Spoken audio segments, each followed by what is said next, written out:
Hello friends, एक बार फिर से स्वागत है आपका अपने चैनल कोर ऑफ सिविक्स में। तो आज हम देखेंगे western political thinker John Locke से इम्पॉर्टेंट क्वेश्चन जितने भी हो सकते हैं जो आपकी परीक्षाओं में इम्पॉर्टेंट हैं उन सभी को कवर करेंगे। इससे पहले हमने हॉब्स, रूसो, प्लेटो और अरस्तु इन सभी के क्वेश्चंस को कवर किया था जो आपकी परीक्षाओं में इम्पॉर्टेंट हो सकते हैं। जिन्होंने नहीं देखा है लिंक डिस्क्रिप्शन में है, जाकर देख लीजिए। बिना देरी किए हम स्टार्ट करते हैं फर्स्ट क्वेश्चन से। फर्स्ट क्वेश्चन है, जॉन लॉक का जन्म कब हुआ? Option A 1632, option B 1634, option C 1655, option D 1666। तो ऑप्शन ए आपका करेक्ट हो जाएगा 1632। 1632 में जॉन लॉक का जन्म हुआ। 29 अगस्त 1632 में जॉन लॉक का जन्म हुआ। कहाँ पर हुआ? इंग्लैंड में। इंग्लैंड में जॉन लॉक का जन्म हुआ था 1632 में। और इनकी मृत्यु कब हुई थी? इनकी मृत्यु 1704 में हुई थी। 1704 में इनकी मृत्यु हुई थी। इसमें फ्रेंड्स हम इसमें 10 क्वेश्चंस को कवर करेंगे, लेकिन एक ही क्वेश्चन में कम से कम 2-3 क्वेश्चंस को कवर किया जाएगा, तो उससे हमारे 20 से 25 क्वेश्चन हो जाएंगे कवर। ठीक है, सेकंड क्वेश्चन देखते हैं हम। उदारवाद का जनक किसे कहते हैं? उदारवाद का जनक किसे कहते हैं? Option A Hobbes, option B Rousseau, option C John Locke, option D Plato. Option C आपका करेक्ट हो जाएगा, जॉन लॉक। जॉन लॉक को उदारवाद का जनक कहते हैं। जॉन लॉक को ही उदारवाद की आत्मा कहते हैं। जॉन लॉक के अकॉर्डिंग प्राकृतिक अवस्था जो थी वो बहुत अच्छी थी। लोग बहुत शांति के साथ भाईचारे से रहते थे, मनुष्य का स्वभाव बहुत अच्छा था।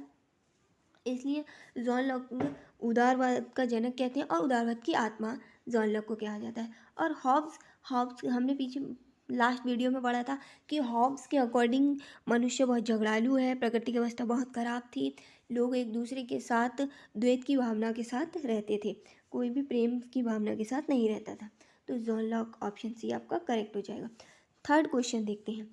जहाँ कानून नहीं वहाँ स्वतंत्रता नहीं, किसने कहा? Option A Hobbes, option B Rousseau, option C John Locke, option D Plato. तो थर्ड क्वेश्चन का आपका करेक्ट हो जाएगा option C John Locke. John Locke ने कहा है जहाँ कानून नहीं वहाँ स्वतंत्रता नहीं। जॉन लॉक कहते थे जब प्राकृतिक अवस्था थी, प्राकृतिक अवस्था में विधि जो कानून था विद्यमान था, विधि एवं स्वतंत्रता एक दूसरे के मध्य संबंध रखती थी। विधि एवं कानून और स्वतंत्रता एक दूसरे के मध्य संबंधित थी। तो जहाँ विधि अगर जो लोग कहते हैं अगर विधि यानी कानून समाप्त हो जाएगा तो उस राज्य में निरंकुशता आरंभ हो जाएगी। उस राज्य में क्या आरंभ हो जाएगी? निरंकुशता आरंभ हो जाएगी। तो जहाँ कानून नहीं वहाँ स्वतंत्रता नहीं, किसने कहा? जॉन लॉक ने। क्वेश्चन नंबर 4, किसके अनुसार प्राकृतिक अवस्था शांति, सद्भावना, पारस्परिक सहयोग तथा सुरक्षा की अवस्था थी? Option A Hobbes, option B Rousseau, option C John Locke, option D Plato. John Locke के अकॉर्डिंग जॉन लॉक कहते थे प्राकृतिक अवस्था शांति, सद्भावना, पारस्परिक सहयोग तथा सुरक्षा की अवस्था थी। हमने अभी पढ़ा जॉन लॉक के अकॉर्डिंग प्राकृतिक अवस्था बहुत अच्छी थी, मानव का स्वभाव बहुत अच्छा था, लोग एक दूसरे के साथ शांतिपूर्ण रहते थे। क्वेश्चन नंबर 5, क्रांतियों का दार्शनिक किसे कहते हैं? ऑप्शन ए अरस्तु, option B Rousseau, option C John Locke, option D Plato.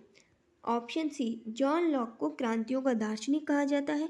John Locke को ही इंग्लैंड की क्रांति का दार्शनिक कहा जाता है। 1688 में जो इंग्लैंड की क्रांति हुई थी उसमें इंग्लैंड की क्रांति का दार्शनिक किसे कहते हैं?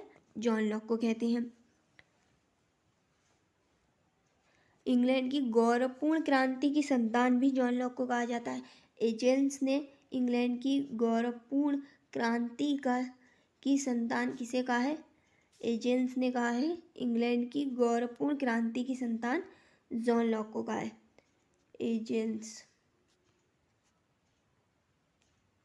एजेंस ने इंग्लैंड की गौरवपूर्ण क्रांति की संतान जॉन लॉक को कहा है।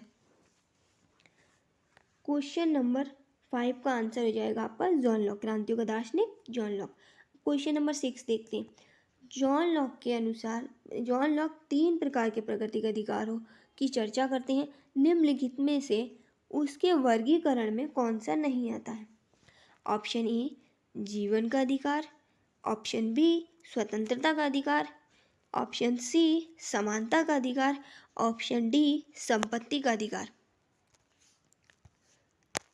तो जॉन लॉक के अकॉर्डिंग 3 प्राकृतिक अधिकार थे, लाइफ, प्रॉपर्टी एंड फ्रीडम। ये 3 अधिकार जॉन लॉक के अकॉर्डिंग थे।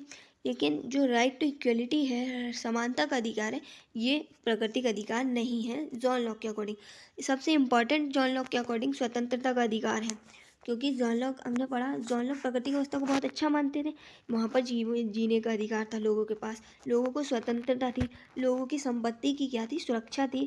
प्राकृतिक अधिकार, प्राकृतिक अवस्था में लोगों की संपत्ति की सुरक्षा थी। तो ऑप्शन नंबर सी आपका करेक्ट हो जाएगा, समानता का अधिकार प्राकृतिक अधिकार नहीं है। क्वेश्चन नंबर 7, लॉक की प्राकृतिक अवस्था थी। ऑप्शन ए समाजवादी, ऑप्शन बी पूर्व सामाजिक, ऑप्शन सी पूर्व राजनीतिक, ऑप्शन डी ऐतिहासिक। ऑप्शन सी आपका करेक्ट हो जाएगा, पूर्व राजनीतिक लॉक की प्राकृतिक अवस्था थी। पूर्व सामाजिक नहीं थी, लॉक की जो प्राकृतिक अवस्था थी वो पूर्व राजनीतिक थी, क्योंकि लॉक ने कहा है जहाँ विधि समाप्त हो जाएगी, जहाँ कानून खत्म हो जाएगा, वह निरंकुशता आरंभ हो जाएगी। क्वेश्चन नंबर 8, लॉक के अनुसार मानव स्वभाव के बारे में कौन सा वक्तव्य नहीं है? ऑप्शन नंबर ए मनुष्य कोरा जंगली पशु है, ऑप्शन नंबर बी मनुष्य नैतिक प्राणी है, ऑप्शन नंबर सी मनुष्य कर्तव्य की पुकार सुनता है, ऑप्शन नंबर डी मनुष्य परोपकारी। देखो, जॉन लॉक कहते थे मनुष्य प्राकृतिक अवस्था में बहुत अच्छा है, मानव का स्वभाव बहुत अच्छा है, मनुष्य परोपकारी है, मनुष्य कर्तव्य आधारित कार्य करता है, कर्तव्य को मानता है, मनुष्य नैतिक प्राणी है, नैतिकता पर चलता है। लेकिन मनुष्य कोरा जंगली पशु है, ऐसा जॉन लॉक ने नहीं कहा, लेकिन ऐसा हॉब्स ने कहा है। हॉब्स के अकॉर्डिंग मनुष्य कोरा जंगली पशु है। हॉब्स, हमने लास्ट वीडियो में पढ़ा था कि हॉब्स मनुष्य को बहुत ही झगड़ालू मानते थे। हॉब्स के अकॉर्डिंग प्राकृतिक अवस्था भी बहुत ही खराब थी। तो क्वेश्चन नंबर 8 का ऑप्शन ए करेक्ट हो जाएगा। किस देश के संविधान पर लॉक के विचारों का सर्वाधिक प्रभाव पड़ा? ऑप्शन नंबर सी आपका करेक्ट हो जाएगा, यूएसए के संविधान पर लॉक के विचारों का सर्वाधिक प्रभाव पड़ा। क्वेश्चन नंबर 10, ये लास्ट क्वेश्चन है हमारी सीरीज का। लॉक अपूर्ण प्रजातांत्रिक है क्योंकि वह व्यक्तिवादी है, किसने कहा? Lord Bryce, option number B Lord Brougham, option number C Lord Kane, option number D Lord Mayo. Lord Bryce के अकॉर्डिंग लॉक अपूर्ण प्रजातांत्रिक है क्योंकि वह व्यक्तिवादी है, क्योंकि वह उदारवादी था, इसलिए लॉक को अपूर्ण प्रजातांत्रिक कहते हैं।